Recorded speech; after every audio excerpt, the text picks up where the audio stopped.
All right, today we're going to look at Constellation. I think Constellation Network is the biggest utility coin in the crypto space. I don't understand its market cap at all, which is probably around 200 million market cap right now.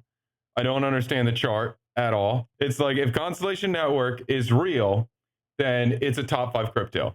If it's not, it could just all be a complete scam. I don't think it is. I hope it's not because I keep buying it. And maybe around 2020, it was a little more risky to be buying Constellation. But at this point, this seems like a no-brainer to me. And maybe I'm wrong, but let's find out some news here, because Constellation already works with the Department of Defense and the Air Force and already has contracts with federal government. So for me right now, I think we're all looking for that place of where is Doge going to put the information on the blockchain? What blockchain are they going to use?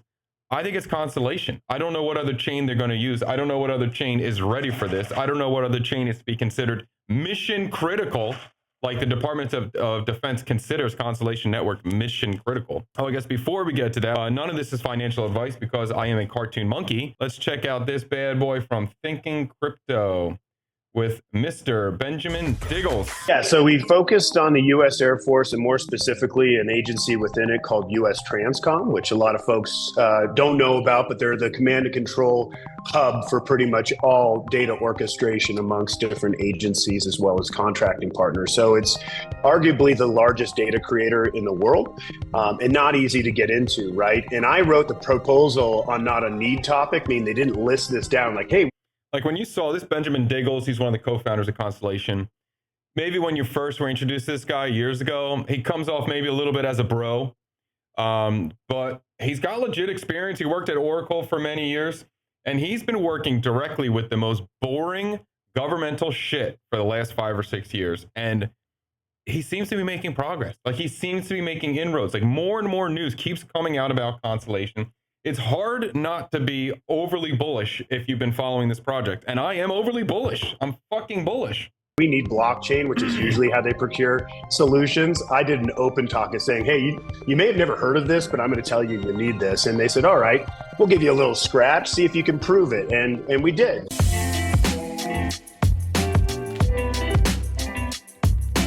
Welcome to the Thinking Crypto podcast. I'm your host, Tony Edward, and with me today is Benjamin Diggles, who's the co-founder and chief strategy officer at Constellation Network. Benjamin, great to have you on. Hey, thanks for having me, Tony. It was great meeting you at the DC Summit and talking shop. So if you help me get a like and send me a comment down below, like I want to get my name bigger. I want to start interviewing Benjamin Diggles, man. I want to talk to this guy. Glad that you invited us on. So you think you would talk to a cartoon monkey? Yeah, absolutely. We met at DC Blockchain Summit. And I got a bit of a preview about the Constellation Network, and I was like, wait, I got to get you on the podcast because this sounds really great. You're working with the government, and the fact that the government's using blockchain in itself is pretty amazing. But before we get there, tell us about yourself. Where you're from? Where'd you grow up? Yeah. So those that know me, I hail from Portland, Oregon. I grew up on a rural sheep farm out in Oregon. So that's how I started my life. And I went to a small high school. I graduated with 16 kids, so it was very small. And the only reason I bring that up, because I think it's such a weird factoid, is one of my fellow students I graduated with is named J.R. Willett, and he's the guy that invented the ICO. So I can't believe I was at like backwoods Oregon and this brainiac next to me is the guy that created the ICO. So I want to celebrate JR. That's pretty amazing. Hold on. He created the ICO. Did he work with like the folks at Ethereum or other projects?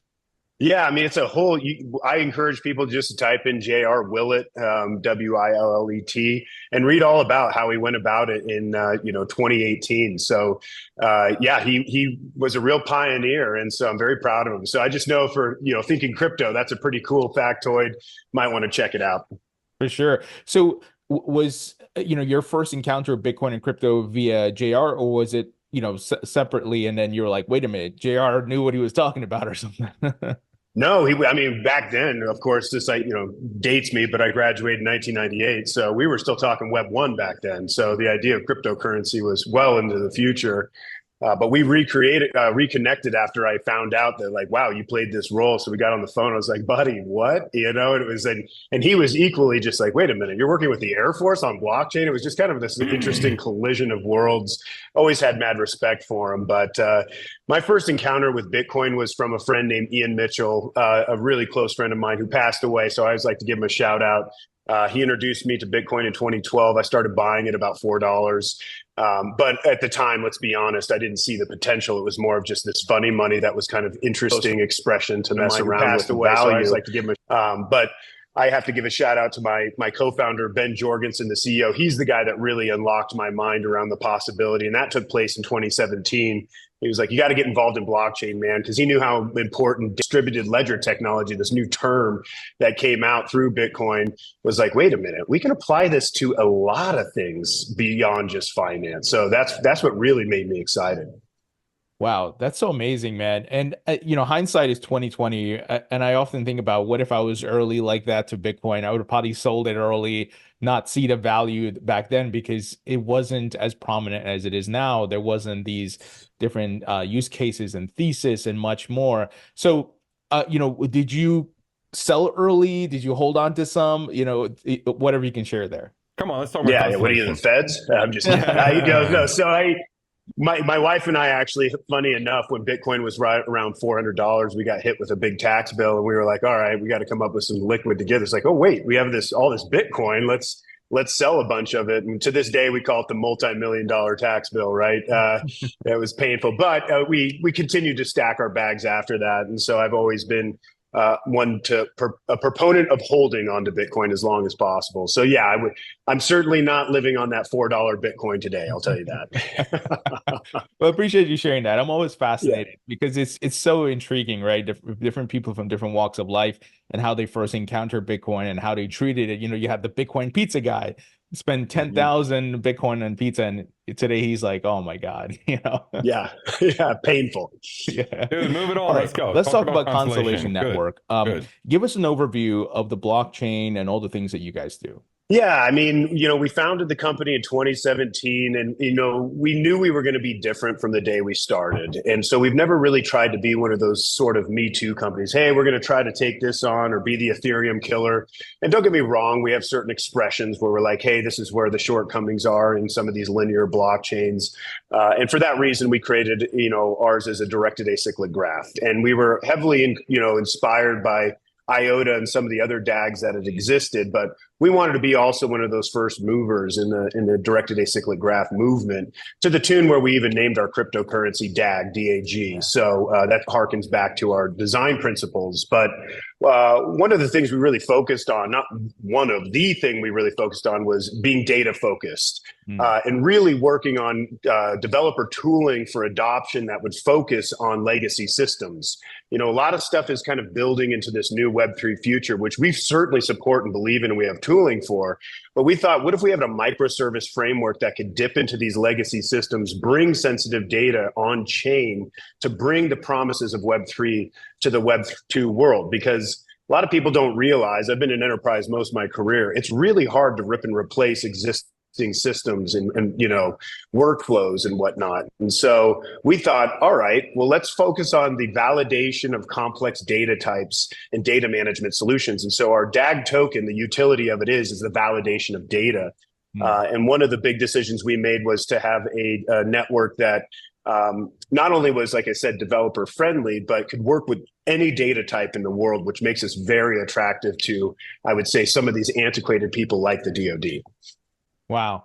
And you are a ERC20 token. It's a ERC20 blockchain on top of Ethereum? No. So this is one of the biggest misnomers, and I always probably should lead off with that we are our own native blockchain solution. So we are not built on any other ecosystem. We are our own native ecosystem built from the ground up, to the tune where we even have our own token standard. We call it the L0. And that's because, to our knowledge, we were the first L0 protocol that was out there. So we wanted to hearken that to the L0 token. So our token types, while very similar to ERC20s in the sense that anybody can mint and launch any type of token they want on our network, but it is an L0. So that's That's what makes us, I think, a little bit special in this industry, that we're not built on Ethereum. And that allows us to bring in those amazing qualities of digital assets through our L0 token with the match speed and scalability. Okay, DAG was launched as an ERC20 token for the ICO. It lived on Ethereum for a while, you know, maybe the first 3 years before mainnet launched. So that's where the confusion, I guess, is coming from the interviewer. I don't know why my monkey's not moving. I'm going to work on that. I'm a little upset about that, but we'll keep going here. The DAG infrastructure, so we're not stuck with, you know, gas fees. We have a very robust network that has feeless transactions and is wildly scalable. Even though I do believe that feeless and scalability are becoming a commodity, and that's not as interesting to the industry as much anymore, unless, of course, you're paying those pesky gas fees when it comes to Ethereum. Right. So do you have smart contract technology enabled on your blockchain? And my information may be wrong because I read like that it was ERC20, but that's completely wrong. Yes. Totally well, wrong. you know, you're not wrong, just so you don't feel like you're going crazy. When we launched as an ERC20 to take advantage of the big developer and liquidity of the ERC20 Sure. Ecosystem. But we did a token swap about 2 years when we launched our mainnet, and that's what went over to our native token. So if somebody says they're still holding on to Constellation ERC20, that's sort of a dead token that happened before the launch. And I'm really proud of that strategy. I think it worked. There was a lot of people that were pissed off, though, because they didn't get to switch from the ERC20 and they lost their tokens. DAG could have done a better job with the migration event. I think anytime you migrate from one chain to another, or you're bringing your ERC20 onto a mainnet, you got to leave that door open to migrate for like 5 years. I think, what is it? Super Alliance, ASI, is that what it is? Artificial Super Alliance, that thing. They're doing their migration well. You got to keep it open for years. You can't fuck people over. That's just not a cool thing to do. But let's move on because DAG is still great, I think. Or it's a scam. Out for us, but that tends to be a misnomer. But to answer your first question there, as far as smart contracts, we made the decision to be, like I said, a microservice framework focused on legacy, very similar to a Red Hat, if those that know that technology stack. That said, so for us to work with smart contracts is imperative because we live in a very smart contract world. And I truly believe in smart contracts. I think they're an amazing expression and application of what can be possible with blockchain. So we do this through bridges and other approaches. And some of the work we actually do with the government is through an agnostic smart contract platform. And we partner with Simba Chain, for those that know who that platform is. Really great guys, and they have well more than just smart contracts. So that's how we approach it. Wow. And then the DAG token you mentioned, tell us. And Simba Chain is the only other blockchain that I know of that is working direct, that already has contracts with the federal government currently. But Simba's a private blockchain. It's like private. So you can't even own any of it if you want to. There's no token for you to buy. And it's not a decentralized network. So it's like Simba and Constellation are working together. Like that's the one. If you want to be involved with a chain that's already in government, this is the one to do. This is the only option. A bit about the tokenomics around that. Yeah, I'll tell you what I can. You know, we've got roughly 3.5 billion in supply. Right now, we're sitting at about $150 million market cap, and of course, that changes with the wind, right? And we're sitting somewhere around top 400 tokens, which seems not like the closest to the front bench, but when there's now at this point millions of tokens, that looks pretty good, right? And you know, I would say that the big thing around our token is that if you want to buy it, you can use Uphold right now. And top exchanges we work with are like Gate.io and KuCoin, MEXC. And so there's some really great ways to express the token. And right now our targets are really focused on tier 1 exchanges now that we've proven a lot of stuff out. But the reason that's been tricky for us is just because we are an L0, right? If we were an ERC20, our ability to slot into, you know, Coinbase is literally just a little bit of paperwork and some due diligence on the business side, all things that, of course, we've passed, but we have to be very kind of strategic of how we integrate the L0 token as a new category amongst our ecosystem, which I think is a really exciting swim lane to be. Okay, so major drama, conspiracy with Constellation Network is they're not listed on any tier 1 exchanges right now. what do you say, upholds for United States citizens, and I think they're listed on KuCoin as well. That might be it, really. There may be one other or two other very small, maybe MEXC. I'm not sure. You can look it up on CoinMarketCap or CoinGecko, whatever you use. But it's wild that they are working with the government right now, but yet, and the whole narrative is America's blockchain, made in America kind of stuff. And we have this token that is basically being left off of every list, which is the one that's being currently used the most by the United States government. So something's weird going on, I think.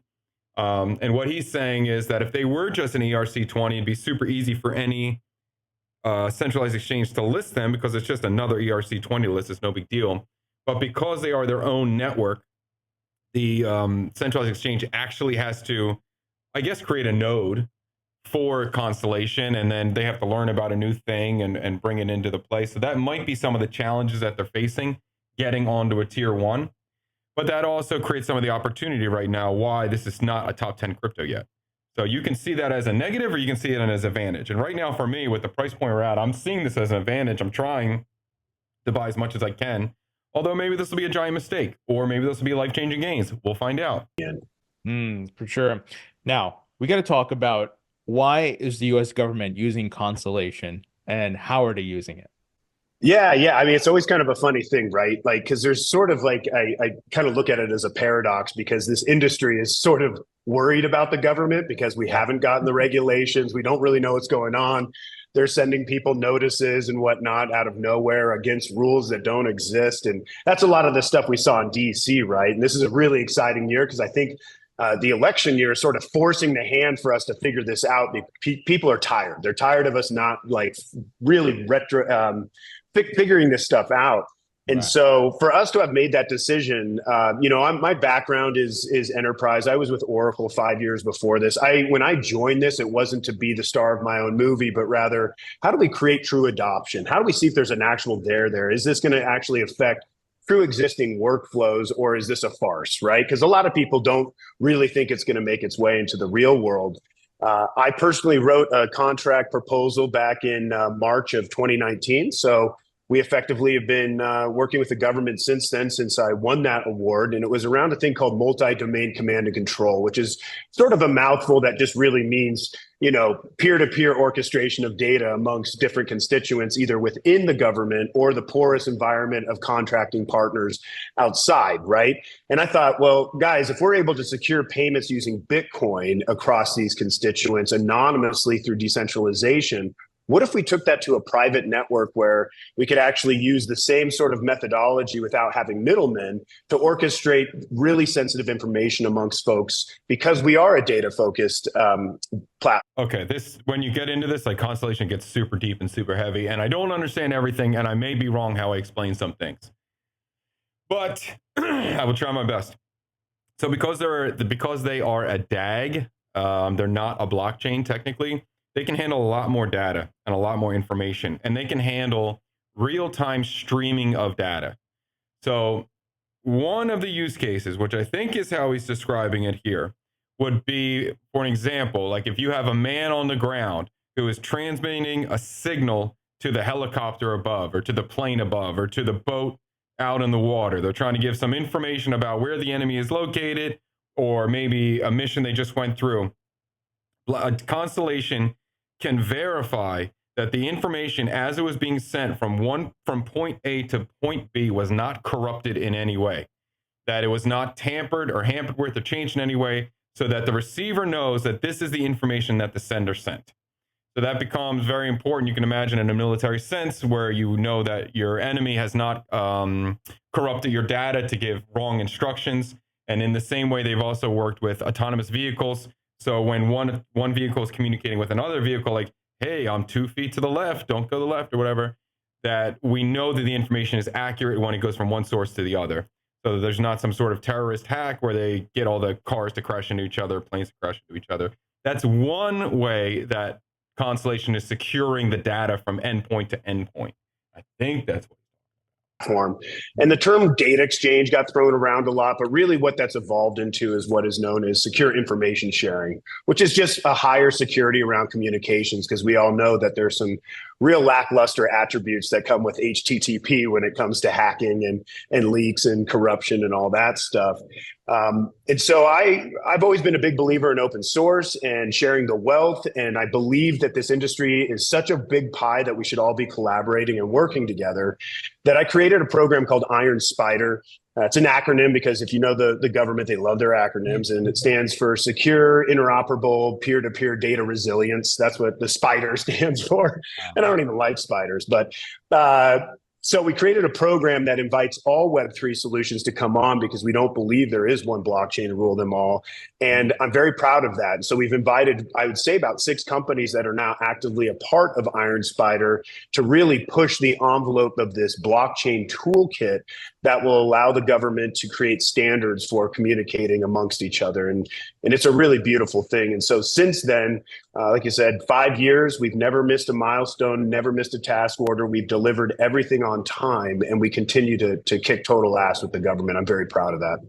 That's amazing, and congrats on that. And I want to dive a bit deeper into that because to your point, you know, as you started with, a lot of people are concerned about the government. Hey, get your act together. We need clarity and so forth. And there's lawsuits coming from this agency and that agency. The government, are they recognizing, hey, we're behind the curve here. We need to get our systems upgraded. We need to use blockchain to improve efficiency, communication, like you said, preventing hacks and the ability for hackers to take advantage of things. And did they approach you, or you pitched them? And to confirm, it's the U.S. Air Force?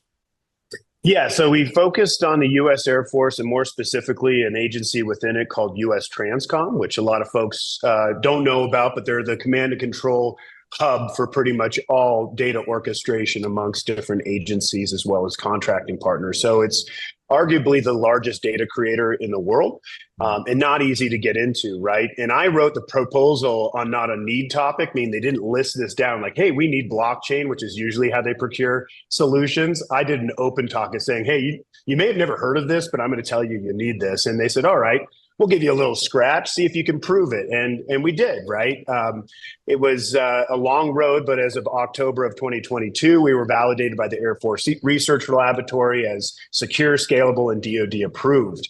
And, you know, while that sounds very sexy and it is a big badge of honor for me, that still means that now we're moving this into production. We're having to really test it out. But they said, yes, Constellation does what it says. This is one of the reasons why I'm so bullish on this damn project right now, especially with Doge, especially with frickin' Elon. What other chain is approved by government already? I don't know. I don't know any. Please, if you know, tell me what it is. All I know is Simba, which is private, doesn't work, not the same. You got Hedera Hashgraph, but it's not like approved in the way that Constellation is. And this process takes years to get approved. So I'm like, is Constellation's the only one, right? Like, am I the only one seeing this? I know I'm not. There's a few Constellation holders, but they see it, but no one else does. Why is this not in the top 10 crypto? I don't understand.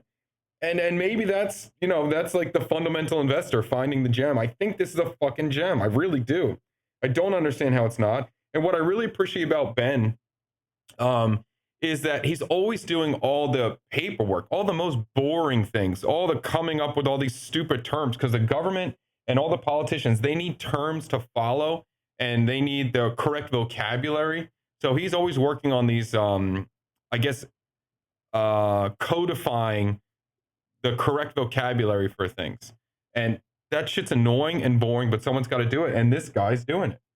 As it can do, and it can make a big impact within the DoD. But the issue is that they're so laden with, antiquated and old technology that bringing in some godlike technology is almost an immediate no, right? And I worked at Oracle. Everything was a no. So I was really good about working relationships and being like, no, think of it this way. And so it's been a lot of education and evangelism, and dare not I talk about crypto for the first 3 years. I'd never mentioned it because that was like Ponzi schemes, human trafficking, all these awful things. And I'm not saying they're wrong, but at the same time, there's a lot of good. So I just kind of focused more on the technology.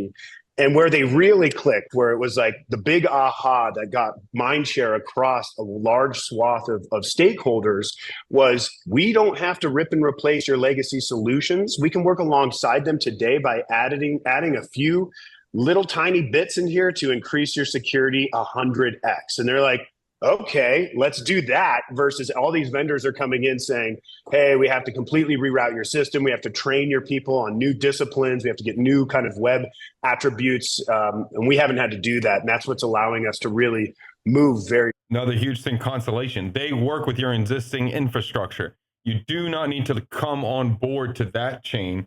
They can come into your place too. It's just wild. Quickly through our engagements. Wow, that's amazing. And is it kind of the old-fashioned government contract where they pay you and you come in and help them to get this all set up? Or is it a different type of relationship because you are a public blockchain? Well, they do a lot of different types of relationships. Some of them are very R&D focused on grants. If you hear about a government grant, they usually have a research institution like a university or whatnot, or a nonprofit to build out some sort of an idea that really doesn't go anywhere. It's very important. I'm not saying it's not important research, but the contracts are really focused on production. Like they have this pathway of phases to get you into a production so that they can actually absorb this and start utilizing it as a true solution. And so that's where we've been sitting. And the reason why I just keep telling everybody in blockchain or anybody in the world get involved with the government is they don't take IP. So it's not, and they don't take equity. So for us to get money to essentially build against our roadmap, they just want to be the first in line to absorb it, and they want to adapt it to their use cases. They all talk about this adaptation, like, all right, you got this blockchain. Can you wield it against this use case with the system overview and the operational overview that we have in front of us to actually be effective? And that's what we've been working on over and over, showing, yes, we can, yes, we can, yes, we can. And it's been going really great. So that to me is what's so beautiful about it, is we're getting paid to build a roadmap. We're adjusting it for the government, but in turn, it's attracted a lot of enterprise that's looking at it saying, well, heck, if the DoD trusts this blockchain, they're an American blockchain solution. They're highly scrutinized. We have to do the right thing. We can't cut corners. We can't be shady. I have to be doxxed. I have to be out there. It garners a lot of trust, which I think is the most important expression we're all looking for in Web3 today. Absolutely. What's your security layers, I guess, is what I'm trying to figure out. Because if you're using, the United States Air Force is using another enterprise, right? They're concerned about data and they don't want that in the open. Is there like a layer, subnet, or whatever it is that protects all this information? It's not profound, and it almost sounds kind of cheesy, but it's like we're basically giving them an intranet, because we have two flavors. You can use our public network, or you can use a private network in which you can issue your own node validators for the security. And depending on how fast you want your transaction speeds and how secure you want the network, you just horizontally scale more node operators within your own infrastructure. And so, and they work with pretty much every cloud platform, Amazon, Google Cloud Platform, and so forth. But there's a program called Platform One, which is really their hosting provider that allows them to manage these solutions soup to nuts. But we're not a SaaS pass-through. What that means is software as a service. We're not managing it for them, so we don't even know what the data is. We don't see any of the data because they run their entire network. That said, I've been pushing them. It's a slow push, a gentle nudge, that I believe that public networks is really where those amazing things take place. And I think as more of these expressions come through public networks to show that they're safe, they're secure, they're going to start. For the record, this interview was 8 months ago. So, oh, sorry. That would be like the public network of Doge.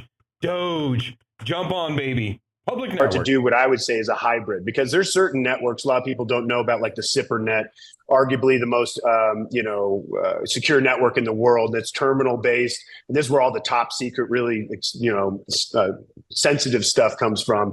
I believe that's going to be replaced by blockchain here in the next 5 years, and I know that may be wishful thinking, but it's in the cards. For sure. So with regards to the timeline of going to full production and so forth, what can you share there? How long the process are they? I know government moves slow. They do move slow, and it's for good reasons, right? Like, you know how it is. You bring a software package into the government, it may have a backdoor or something that could be detrimental. So the level of scrutiny is the highest I've ever seen, and I've worked on some pretty hardcore enterprise stuff. But that's a good thing, right? Makes me feel good. If they were just like, "Hey, here, we're signing this up," I'd be like, "Oh man, America's in a bad spot." But usually the pathway is about 2 years. They say 3 when they first sticker shock me, and then I had others say you could do it in 6 months. We're probably about 6 months into the pathway of production, and I imagine by the end of this year, we'll be in one of the tiers. So they have a thing called aisle 2 that represents sort of like the not top secret or secret, sensitive information, public information. And then once you get up to like aisle 5, it's like controlled unclassified information. Aisle 6 is top secret. And it goes up from there. And that requires some of us to have clearances. I have clearance, so that allows me to work with some sensitive stuff, which was an interesting exercise. Let's just say that. And so it's a really great program that is scrutinized. They take your whole repository, or get all your stuff. And so, yeah, we're on path, and that to me is going to be my legacy, my friend. Once we're like rocking in that production experience, I will feel like I've ruled the world, because this has been one of the hardest things I've ever done in my life. Oh, I can only imagine. So, did you have to go into like Uber background check, like everything? What did you do back in 1995 or something? You wouldn't, but 90 pages, and I had to get printed picture. But I've got what is called a common access card that allows me to get on any base, and access government systems and share files and whatnot. So it was a badge of honor. I called my dad. I was like, "Hey, Dad, you remember when we were young?" And you're like, "Hey, keep your nose clean, kid. You don't know what you're going to be doing in the future." It's like, "Hey, we did it." Wow, that's amazing, man, and congrats on that. I'm curious about given that you're working with the U.S. Air Force, are there other government agencies or factions of government that are also interested, given that they may be moving secure data and so forth? Say the Treasury. Yeah, I mean, it's a great question, and I can also talk a little bit about some of the use cases here. So even though I talk about U.S. Air Force, that's not the only agency we work with. We're connected to U.S. Treasury Department, State Department, NASA, Space Force. We've done some exploratory work for the CIA, Department of Homeland Security.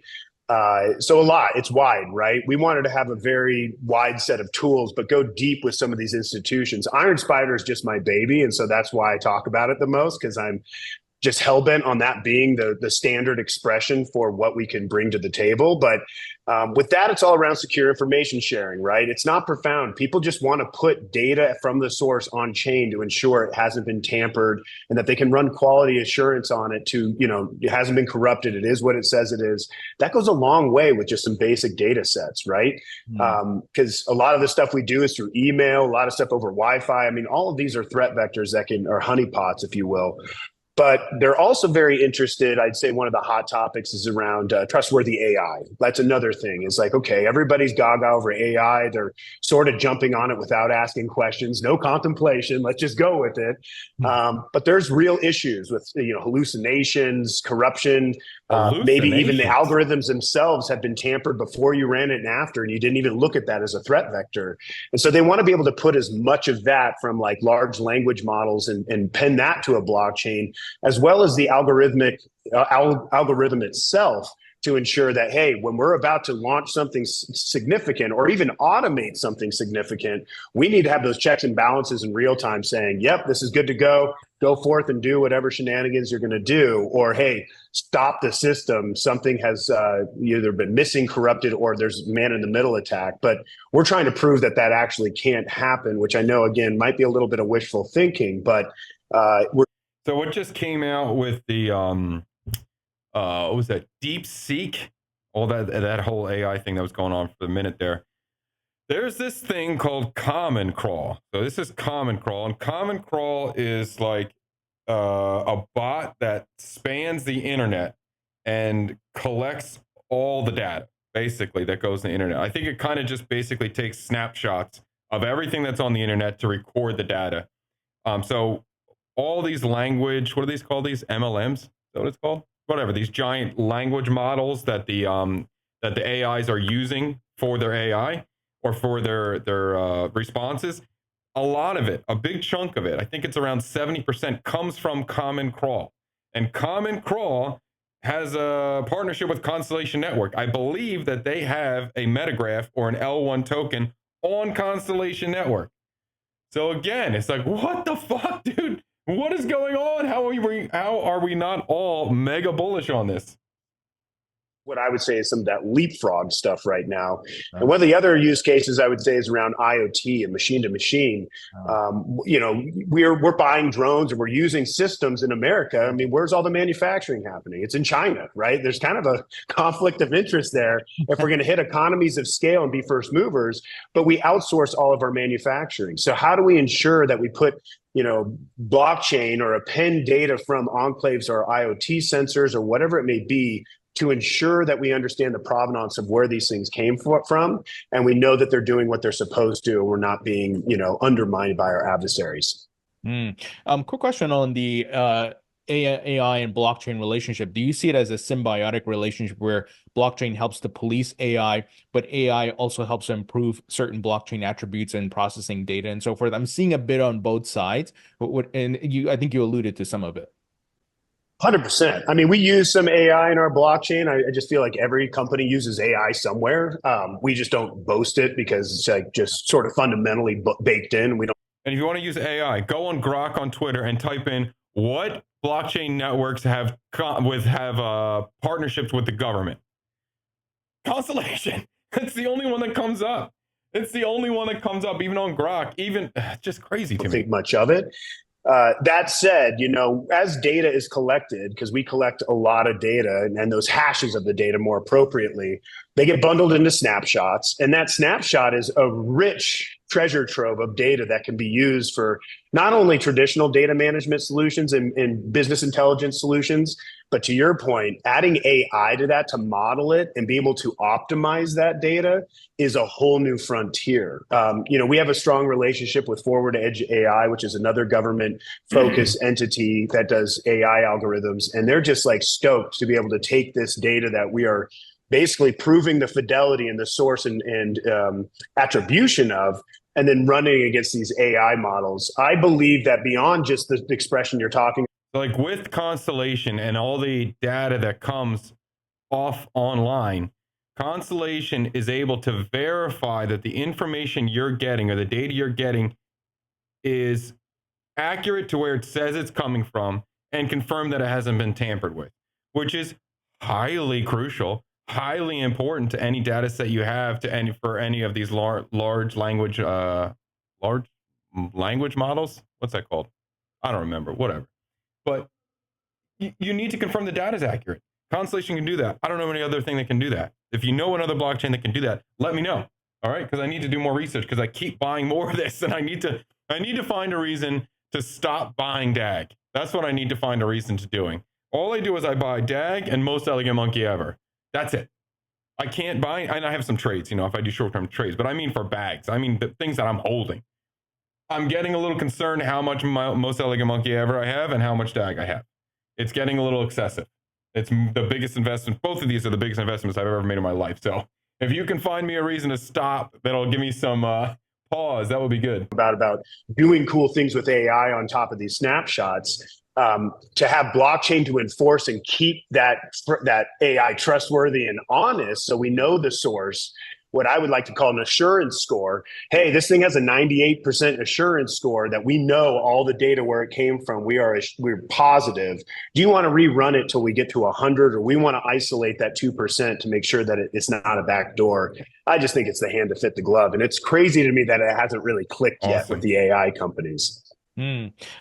Circling back to the government and using Constellation, obviously you mentioned your approach was to talk about blockchain, not crypto and things like that, because there was a certain stigma years ago, right? I think that stigma is starting to fade away now. However, are they aware that you guys have a token? Are they aware of the situation of, what's happening in the United States with there's not clarity for the entire market except maybe Bitcoin, or they don't care? They're just like, hey, this is a tech. I'm going to build it. Whatever the SEC, whatever the CFTC, whatever these people are doing, I don't care. Well, I would say the gamut is as colorful as it is just in the commercial sector of interest in blockchain. I meet generals that are bullish. They're all about, they've been mining Raven coin out of their house, like weird stuff. I'm like, wow, you are warming my heart. I can't believe that. So they're all about it. And then there's others that are like, oh, this is the biggest rug pull. I can't believe you're doing this. Like, this is, so there's a lot of opinions, right?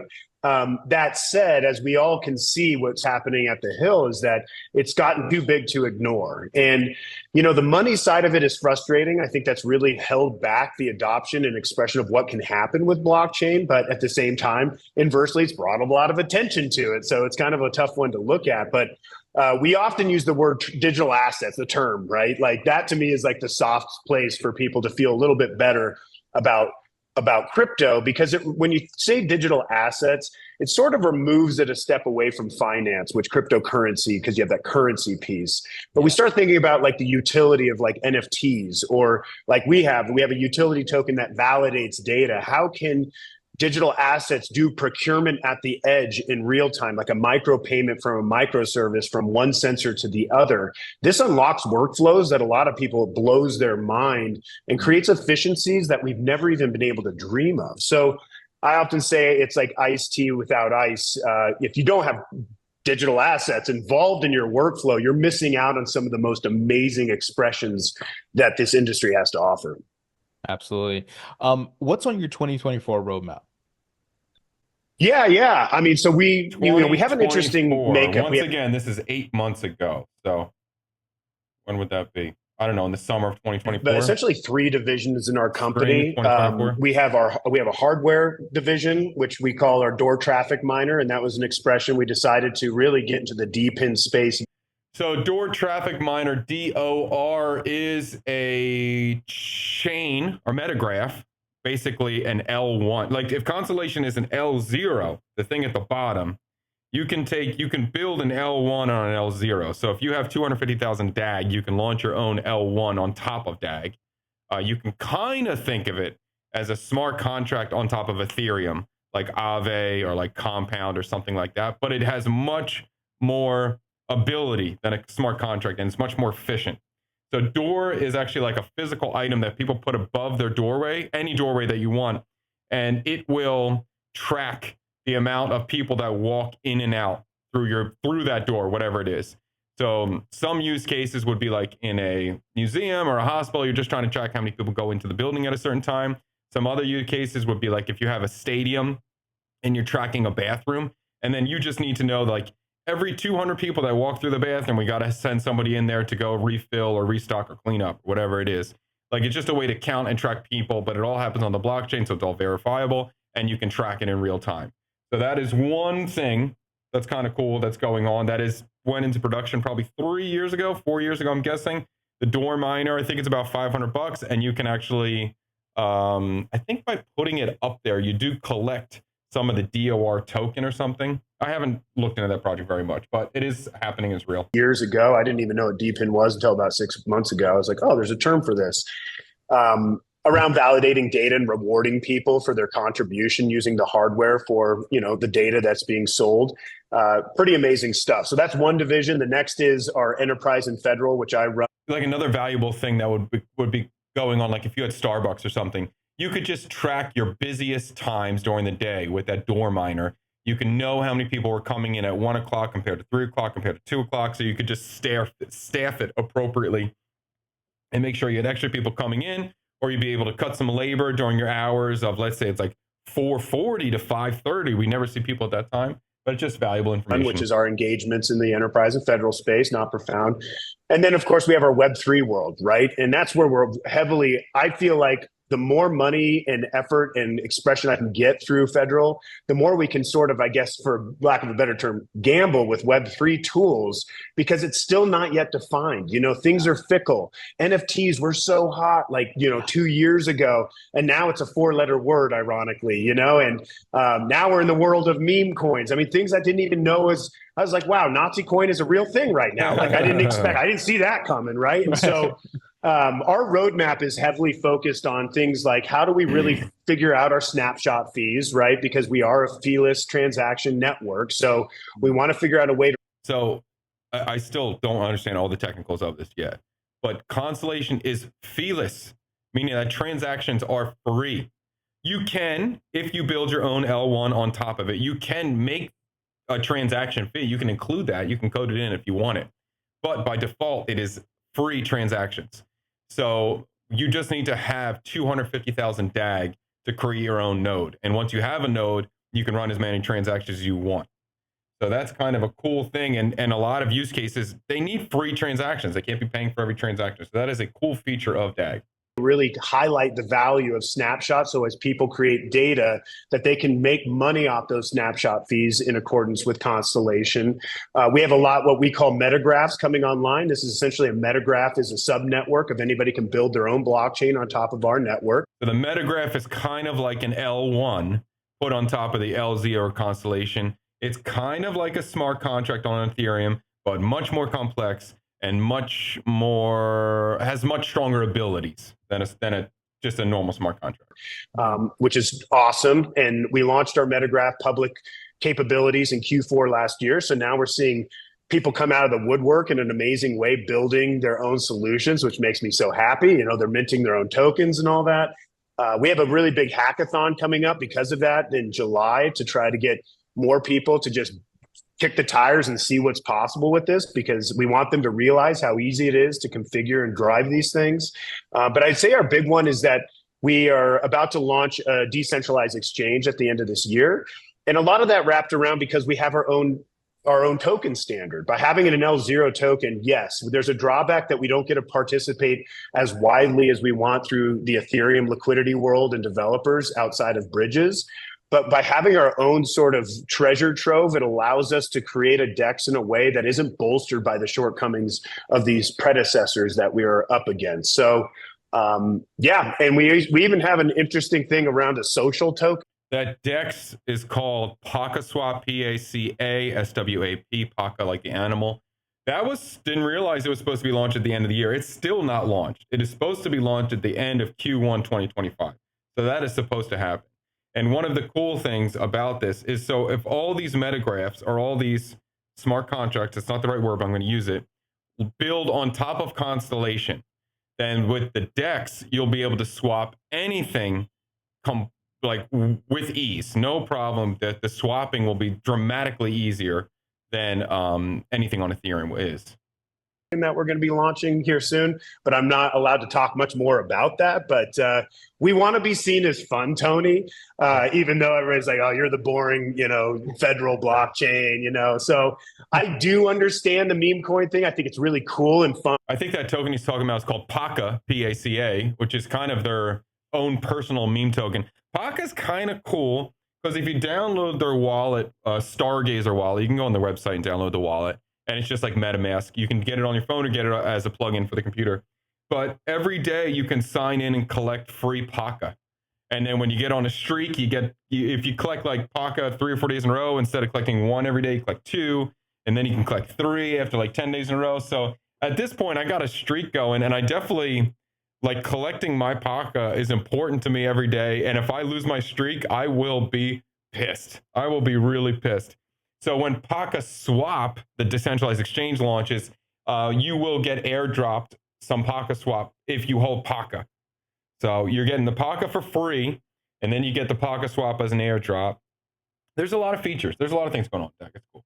And everybody wants to have a good time, and we need to do a better job at showing that we can actually create things that are fun for the Web3 community.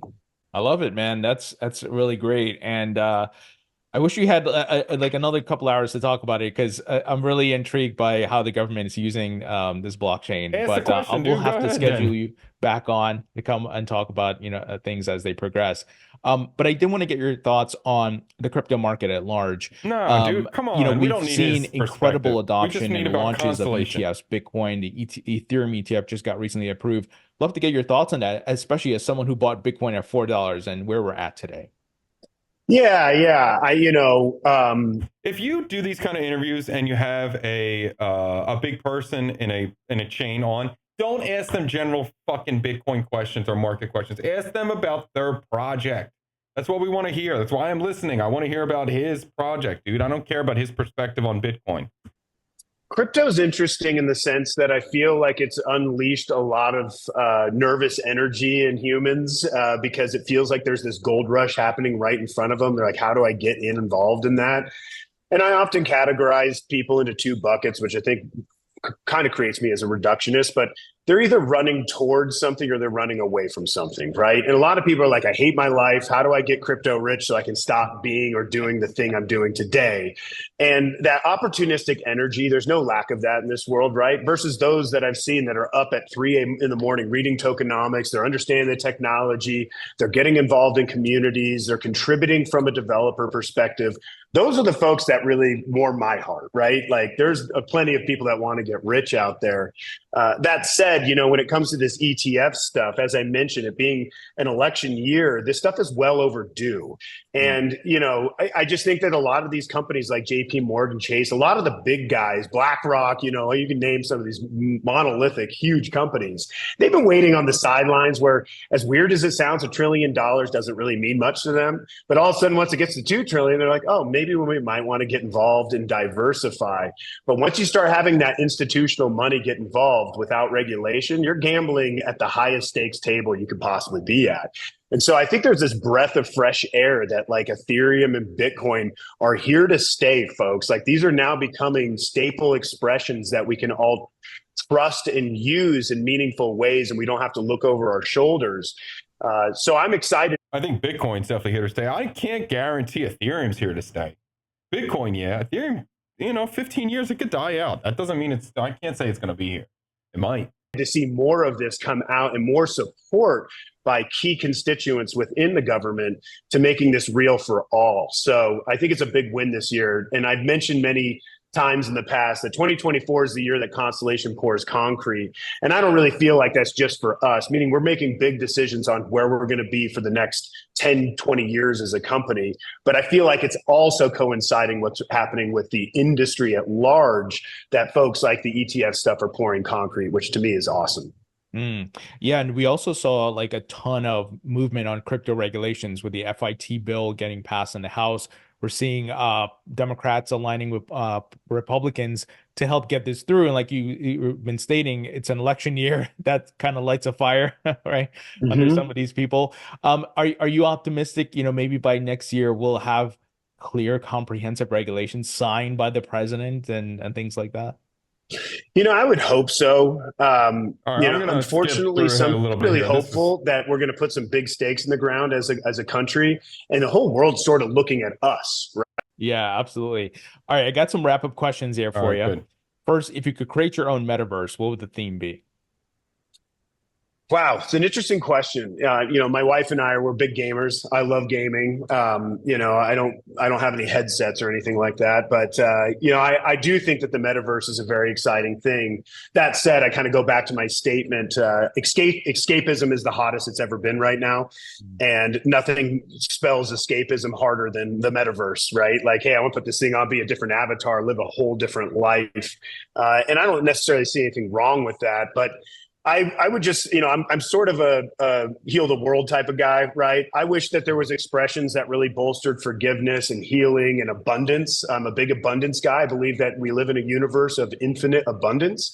And so I don't really care if there's escapism in the metaverse, as long as those really great attributes of humanity come into it. It doesn't turn into what most stuff does on the internet.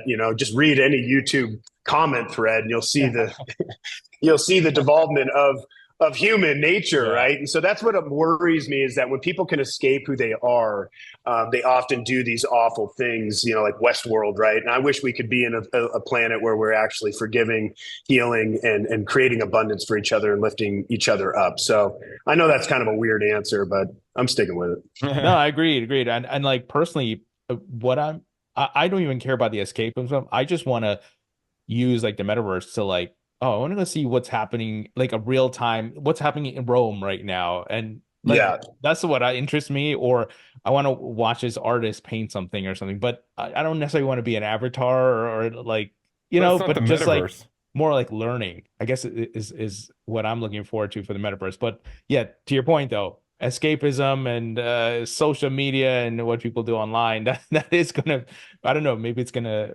make things worse. I don't know. Yeah, we'll see. Like as a gamer, I believe AI is going to play a big role. I would love to be able to go in a metaverse and be like, "Hey, can you make this look like Halo? Can you give me these attributes from these games?" And it just automatically creates an environment based off of me manifesting my will. I think that's really cool, right? One thing I will say, Tony, and this is not profound, humans want to have fun, man. We all want to have fun. And that's what I think that the metaverse really allows, is a platform for not only education and opportunity to see really cool things. Like I remember showing my nephews Google Earth when I was younger and be like, you can go anywhere with this thing. Look at this, blowing their minds. And I think the metaverse is going to make that seem like, table stakes. Oh yeah. All right, I got some rapid fire questions for you. First is favorite food. Fondue. Do I care about that? Dude. I don't really have one. I just like electronic music, so I don't really follow anybody. I know it's a terrible answer. I would say Nine Inch Nails is pretty good, but that was my angry phase when I was a teenager. Favorite movie? Matrix, hands down. Oh yeah. A favorite book? History and Power of Mind is the book that changed my. Why do I care? Why is that in this interview? I don't understand this shit, dude. You got somebody on who's big in this project. Just ask him about the I don't care what his favorite color is. What the fuck is going on here, dude? What the fuck? What's your favorite color? Blue. I'm buying. Oh, FOMO. I'm buying the project. All right. Well, interview's okay to me. I think Constellation's a fucking shit. I really, show me what I'm seeing wrong here. I'll tell you, besides for all of this just being complete lies and none of it being true, although as the years go by and more evidence comes out, I believe it's true. Like, I think all these shit is real. I think all these government projects are real. You look at all these different, not companies, but groups of people, I guess what would be the word here? Foundations that Constellation is a part of and helped create it or is a part of. They're big freaking deals. The only thing I'd love to know more information about, that we don't have information about, that's not being said anywhere, is one of the founding members, the CTO, Wyatt. He was like the genius behind the building of this chain or this DAG. He's no longer in the project. I wish I understood why. I wish I knew what the case was. He's now working on this thing called Reality, which is ticker NET, N-E-T. It's not launched yet. And again, like every time Wyatt speaks, I have no idea what the hell he's saying. It goes over my head. So when he talks about this new project, I don't know what the hell. I can't understand this either. But this is brand new. They're just taking funding right now. So I wish I knew more about why he left and what the deal was, what the situation is. That would just be cool to know. Maybe it doesn't maybe it doesn't make Constellation look good. So maybe that's why I don't communicate about it. Wyatt, I haven't seen any posting from Wyatt about why he's left. He hasn't said anything negative about Constellation anyway. So I really have no idea what the hell's going on. But it's interesting. Well, if you enjoyed this video, subscribe to the channel, whatever platform you're on. I hope you like it. If you don't, I'll try again tomorrow. Check out Most Elegant Monkey Ever for the best meme coin ever. Check out Constellation Network and Quant for two utility tokens that I think are legit and are going to do very well. And of course, the King Bitcoin, baby, the best. Stay elegant. See ya.